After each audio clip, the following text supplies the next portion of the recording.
시청자 여러분 안녕하십니까? 2월 11일 뉴스플러스 시작합니다. 정부가 부실 상장사 속가내기에 속도를 내고 있습니다.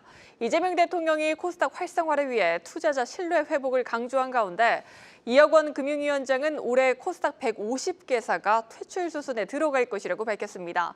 전체 코스닥 상장 기업의 10%에 해당하는 규모입니다. 취재기자 연결해 자세히 듣겠습니다. 방서우 기자 전해주시죠. 네, 이혁원 금융위원장은 오늘 광주에서 열린 국민성장펀드와 지방우대금융 지역간담회에서 올해 코스닥 시장에 약 150개 기업이 상장 폐지될 수 있다고 강조했습니다. 부실 기업의 신속한 퇴출을 위해 상장 유지 시가총액 기준을 더 빨리 상향하고 주가가 1,000원을 밑도는 이른바 동전주도 상장 폐지 요건에 포함시키겠다는 겁니다. 이렇게 하면 당초 한국거래소가 예상했던 50개사 대비 100여 개사가 늘어난 150개사가 올해 상장 폐지 대상이 될 전망입니다. 이는 이재명 대통령이 지난해 12월 금융위원회 업무 보고에서 코스닥은 언제 동전주가 될지 모른다는 우려와 웬만하면 퇴출이 안 돼 종목이 너무 많다는 불신이 있다며 부실기업 퇴출을 강력히 지시한 데 따른 조치로 풀이됩니다. 실제로 정부는 지난해부터 부실한 상장사를 털어내는데 속도를 내고 있습니다.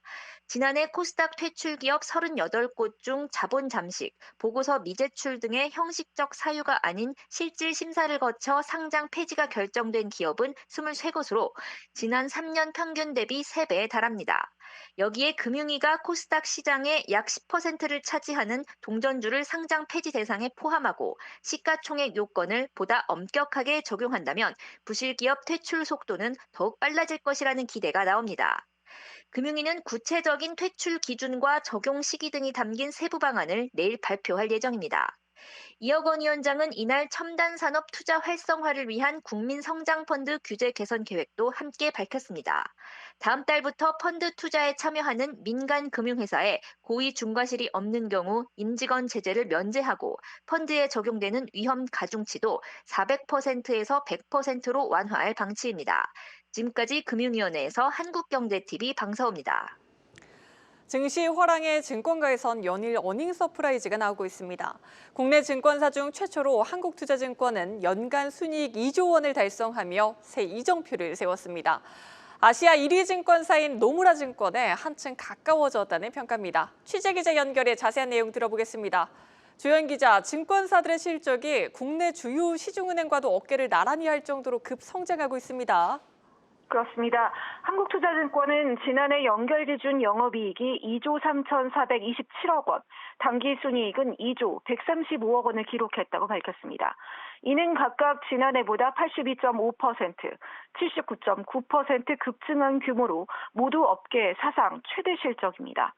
운용자산은 지난 한 해 약 26조 원이 급증하며 110조 원을 웃돌았고 자기자본이익률은 20%에 육박합니다.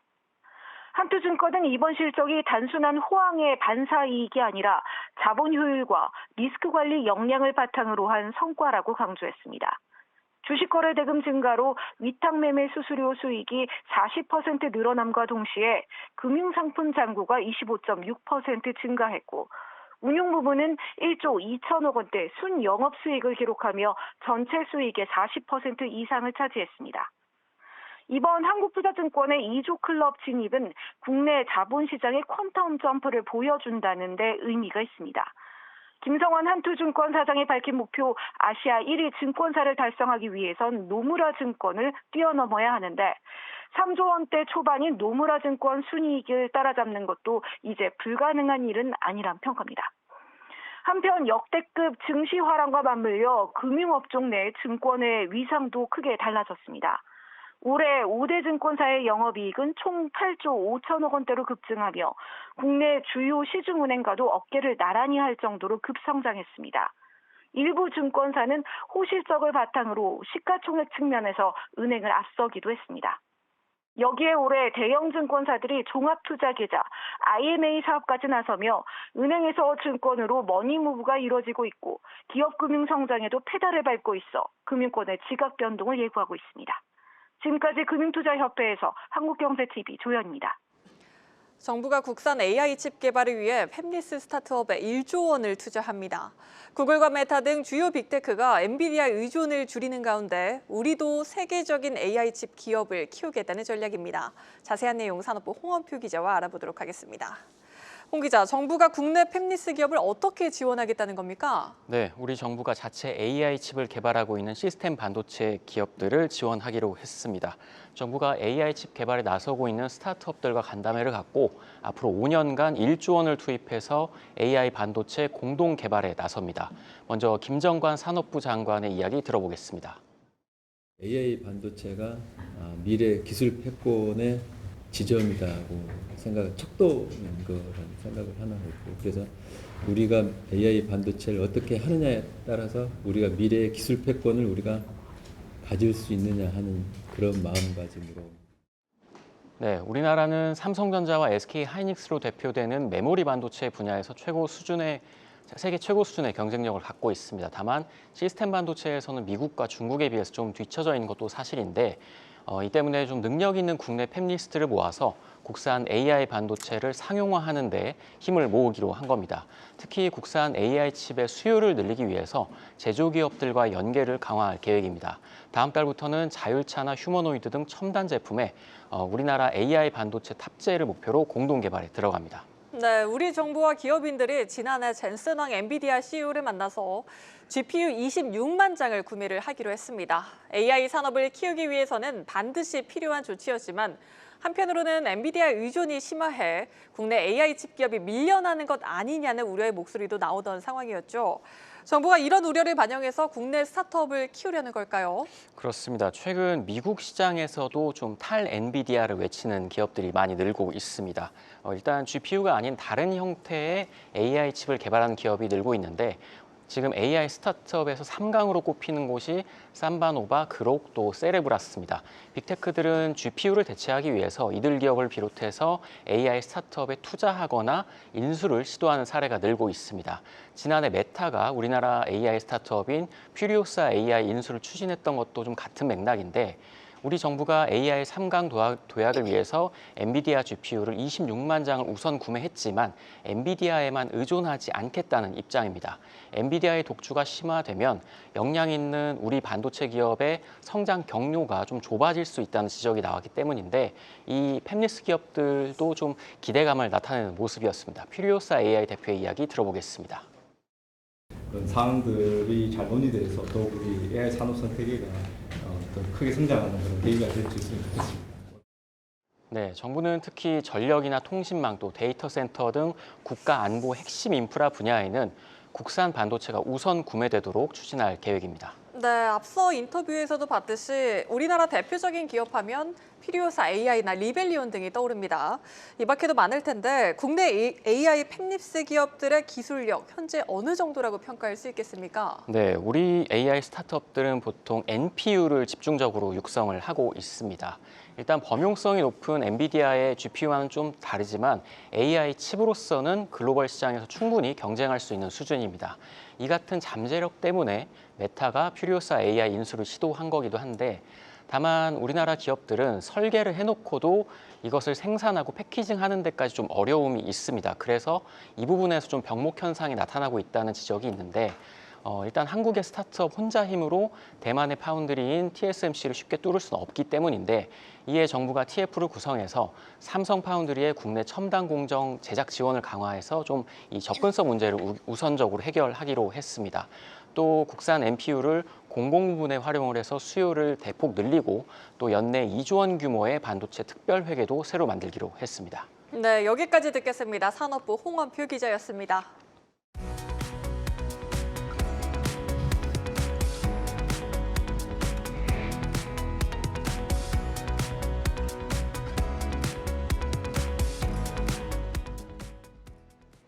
정부가 최근 신규 원자력 발전소 2기 추가 건설 추진을 공식화하면서 재생에너지와 원전을 모두 포용하는 에너지 믹스 정책의 방향성이 구체화됐습니다.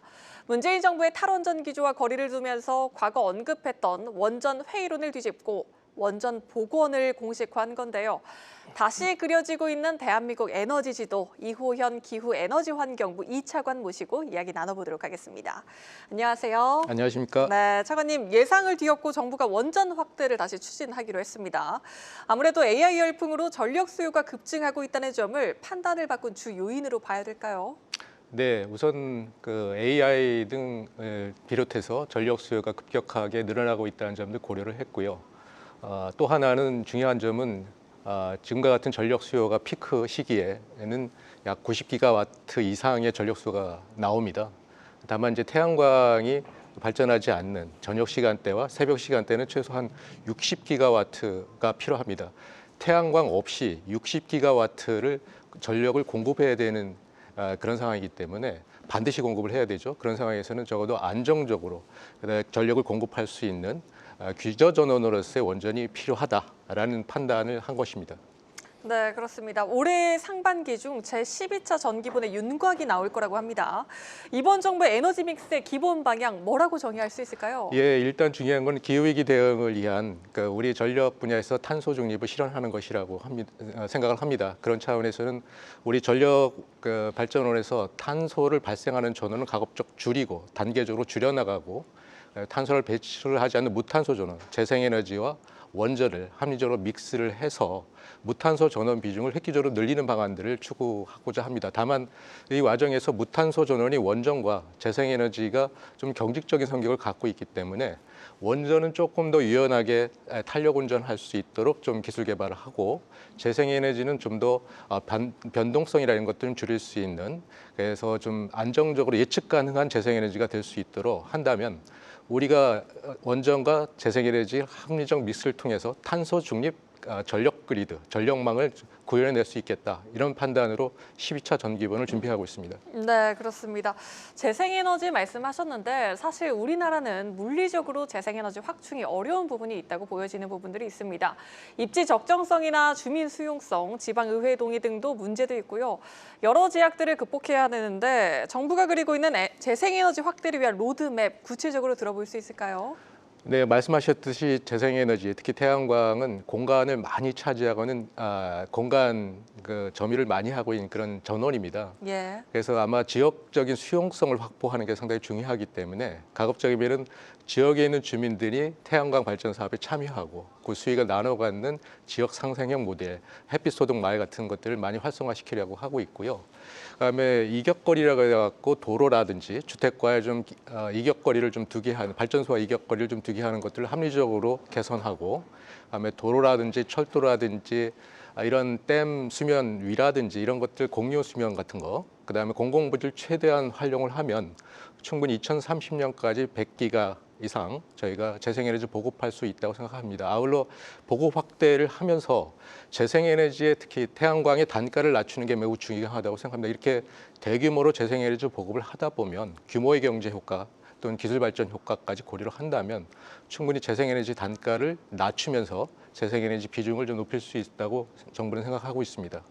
네, 재생에너지 확대를 위해 또 전기를 멀리 보내지 말고 전기를 만드는 곳에 공장을 지으면 된다는 이른바 지산지소형 전력망 이야기도 나오고 있죠.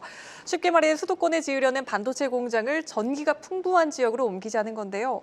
이런 분산형 전력 체계에 대한 구축 계획은 어떻게 잡고 계십니까?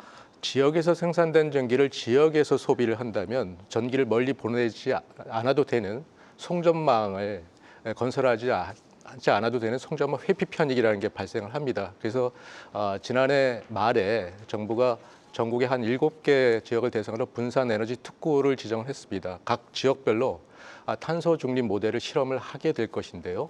지역에서 생산된 전기를 지역 내에서 거래를 할 수 있도록 규제를 좀 완화하고, 그다음에 관련된 전기요금이라든가 이런 것도 좀 싸게 적용할 수 있도록 하고, 그렇게 된다면은 또 남는 전기 태양광이 많이 나오게 되는 그 초과 공급되는 시간대에는 그런 초과 전력들을 활용해서 그린 수소를 만든다든지 아니면 새로운 에너지 저장 장치 사업을 활성화하든지 이런 새로운 신산업이 나올 수 있도록 함으로써 분산 특구를 중심으로 해서 전력 요금도 낮추고, 그다음에 새로운 신산업도 만들어 나갈 수 있는 그런 한 모델로 만들어 나가는 계획들을 갖고 있습니다. 네, 단가 얘기를 계속해서 하고 계시는데 사실 재생에너지를 늘리면 전기요금은 오를 수밖에 없는 상황 아닌가요? 반드시 그렇지는 않습니다. 아까 말씀드렸듯이 재생에너지를 대규모로 규제 완화를 해주고 대규모로 공급을 하게 되면 규모의 경제 효과가 있기 때문에 충분히 재생에너지 단가를 낮출 수 있고 또 현재 규제로 인한 비용이 숨어 있는 비용들이 많이 있습니다. 그걸 우리가 공급망 전체적으로 다 따져봐서 숨어 있는 비용들 조금씩 우리가 절감할 수 있는 대책을 강구한다면 충분히 재생에너지 단가를 낮출 수 있고요. 실제로 대규모 태양광 단지를 구축하고 있는 일부 나라에서는 킬로와트당 최소한 한 35원대로 지금 태양광 단가를 낮추고 있는 사례도 매우 유익하게 우리가 좀 벤치마킹 해야 될 사례를 좀 보고 있습니다. 네. 네, 알겠습니다. 다시 원전 문제로 돌아와 보겠습니다. 원전이 불가피하다지만 어디에 짓냐는 문제가 또 남습니다. 대표적인 기피 시설이라고 여겨지던 원자력 발전소가 그래도 이제는 지역 소멸 위기 속에서 재평가되고 있다는 분위기던데요. 현재 경북, 부산, 울산 등에서 유치전에 나섰다는 보도들도 나오고 있습니다. 신규 원전 짓는 게 과거처럼 그렇게 어렵지만은 않다는 이야기로 이해를 해도 될까요? 네, 원전 유치 지역 같은 경우는 이제 유치 지역 경제 활성화를 위해서 상당한 지원을 하고 있고요. 현재 이제 유치 공모를 하고 있는 단계에서 어느 지역이 유망하다 이렇게 말씀드리기는 어렵고요. 유치 3월 30일까지 저희가 유치 공모를 받게 되고 평가 과정을 좀 거쳐서 한 6월 말 정도 되면 후보지가 선정이 될 걸로 생각을 좀 하고 있습니다. 네, 6월 말이요. 네. 네, 알겠습니다. 마지막으로 올해 기후부의 목표와 올해 계획까지 한번 들어보도록 하겠습니다. 네, 가장 중요한 거는 재생에너지 중심의 에너지 대전환을 해야 되겠다. 근데 그게 우리 국민들의 일상생활, 특히 전기요금하고 동떨어져서는 절대 그래서 되지는 않아야 되겠습니까? 그래서 일단 전기요금도 낮추고 재생에너지 보급도 확대해서 우리 탄소 중립 에너지 전력망으로 구축할 수 있도록 모든 정책적 노력을 다하고자 노력하겠습니다. 네, 잘 들었습니다. 지금까지 이호현 기후에너지환경부 2차관 모시고 말씀 들어봤습니다. 고맙습니다. 네, 감사합니다.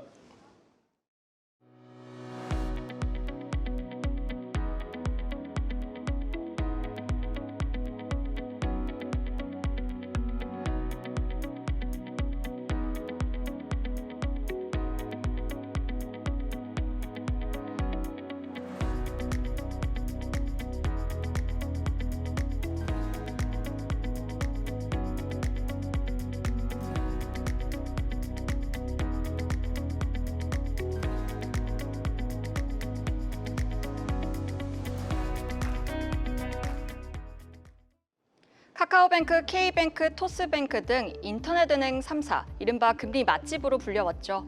100% 모바일 대출로 영업점과 직원들이 없어 재반 비용이 낮은 대신 금리 메리트가 높았던 건데요. 인뱅은 금리 맛집, 이런 수식어도 옛말이 됐습니다. 최근엔 시중은행들과 비교하면 대출금리가 더욱 높은 이례적인 현상이 나타나고 있는 건데요. 오늘자 변동형 주택담보대출 기준으로 보면요. 카카오뱅크와 K뱅크의 금리 하단이 4대 은행보다 0.5%포인트가량 높습니다. 우대금리 등을 더해 상대적으로 신용도가 높은 차주가 받을 수 있는 금리 자체가 시중은행보다 더 높은 셈입니다.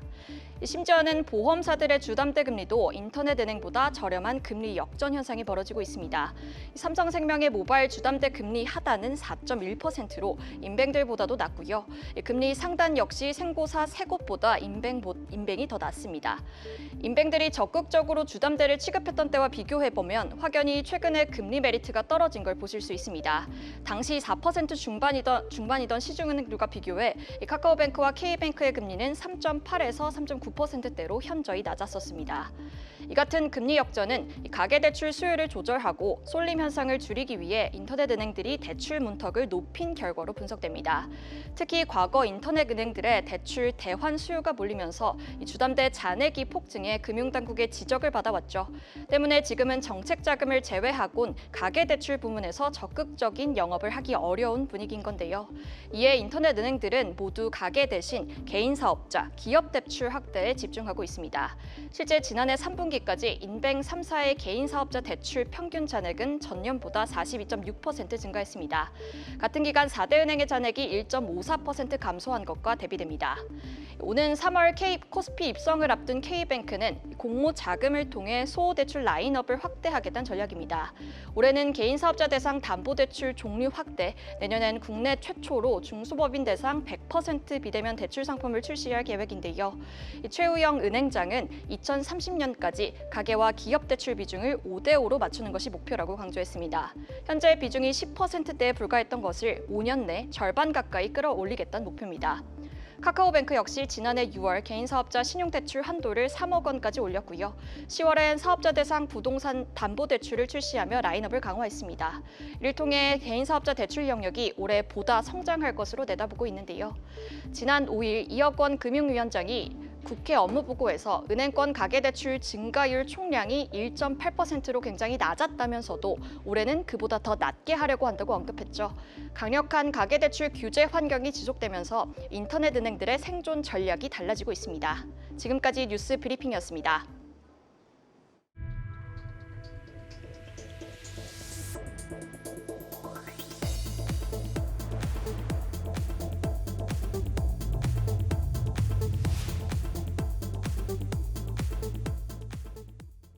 이른바 유령 비트코인 오지급 사건에 여야가 한 목소리로 빗썸을 질타했습니다.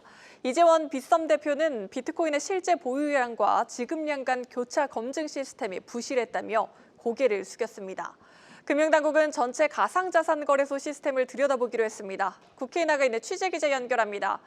정재훈 기자, 국회에서 빗썸 사태 관련 긴급 현안 질의가 있었죠. 가상자산 거래소에 대한 규제 강화가 예고됐다고요? 네, 이재원 빗썸 대표는 오전 국회 정무위원회 긴급 현안 질의에 출석해 시스템 부실을 인정하며 사과했습니다. 사고의 최종 책임자로서 진심으로 머리 숙여 다시 한번 사과드리겠습니다. 저희가 지급하고자 하는 양이 현재 저희가 보유하고 있는 양을 크로스 체크하는 그런 검증 시스템은 이번에 반영되지가 못했던 사항을 인정합니다. 빗썸은 지난 6일 이번 이벤트로 이용자들에게 총 62만 원을 지급하려다 단위를 잘못 기입해 62만 개의 비트코인을 지급한 바 있습니다.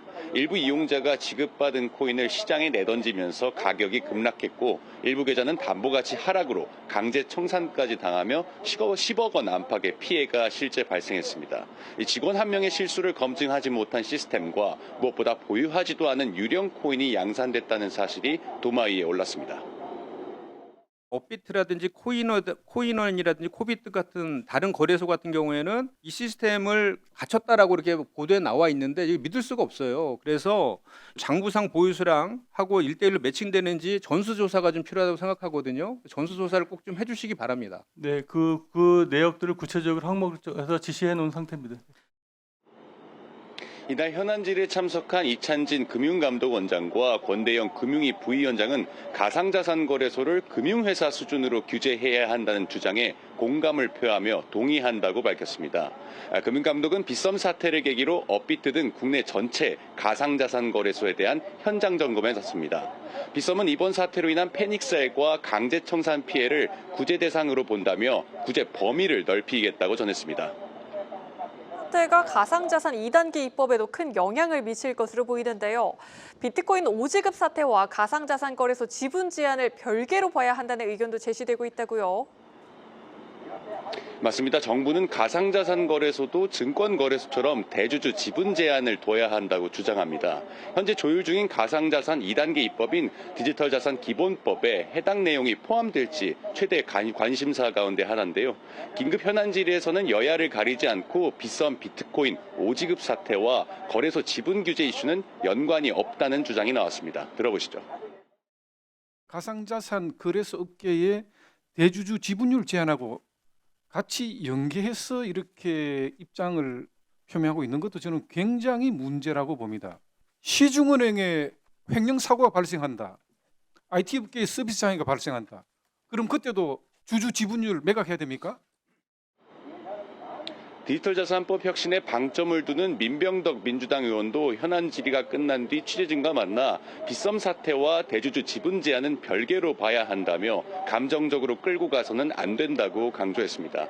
권대영 금융위 부위원장은 현안 질의에서 빗썸 사태와 소유 분산 추진은 직접적 관련이 없다고 선을 긋긴 했습니다. 단 디지털자산법 입법을 주도하는 민주당 내에서도 빗썸 사태를 계기로 거래소 지분 제한 필요성이 더 설득력을 얻고 있다는 평가입니다. 지금까지 국회에서 한국경제TV 정재홍입니다. 최근 비트코인이 7만 달러 선을 회복한 뒤 뚜렷한 방향성 없이 박스권에 갇힌 모습입니다. 시장에서는 추가 상승이냐 조정이냐를 두고 혼선이 가중되고 있는 가운데 글로벌 IB들은 단기 하락 가능성에 무게를 두고 있습니다. 카나리 캐피털의 스티븐 맥클러그 대표를 이민재 기자가 직접 만나 전망을 들어봤습니다. 미국 나스닥 시장에서 리플과 솔라나, 주요 크립토 ETF를 운용하는 카나리 캐피털은 비트코인의 추가 조정 가능성을 제기했습니다. 하락의 주된 원인으로는 비트코인의 4년 반감기 주기와 경기 불확실성을 꼽았습니다. But this year it clearly did have an impact. And usually what happens is the miners are starting to sell their Bitcoin to pay for things like energy, infrastructure, new software. I believe that there's going to be recessions around the world, that asset prices across the board are going to fall. And usually the clue is when gold starts running up. 현재 7만 달러 선에서 지지선을 탐색 중인 비트코인 가격이 향후 5만 달러 선까지 후퇴할 수 있다는 예측을 내놨습니다. It did peak in October of this year, and I believe that we're now in the down part of the cycle. There's probably a little bit further to go. We're probably looking at a price target of around 50,000 Bitcoin before we start seeing it move up again. 비트코인이 7만 달러를 하회하면 디지털 자산 운용사 평가 손실이 확대되고 6만 달러보다 떨어지면 관련 업계의 차환 부담이 커질 것이란 분석이 나옵니다. 다만 카나리 캐피털은 이런 조정이 예측 가능한 범위 내에 있으며 올해 말부터 강세장으로 돌아서 최대 20만 달러 선을 넘을 것으로 내다봤습니다. And once the leverage is out, money printing is happening again, and risk assets are safe again, I do believe that crypto markets will start rallying, and that's likely to happen in September or October of 2026. 또 월가의 관심이 비트코인을 넘어 토큰화와 스테이블 코인으로 이동하고 있다고 진단했습니다. 이와 관련 투자 초점이 알트코인으로 분산되고 있는 만큼 리플의 최대 10달러까지 상승 가능성 등 장기적 전망은 여전히 밝다는 분석입니다. 한국경제TV 이민재입니다. 뉴스를 마칩니다. 시청해주신 여러분 고맙습니다.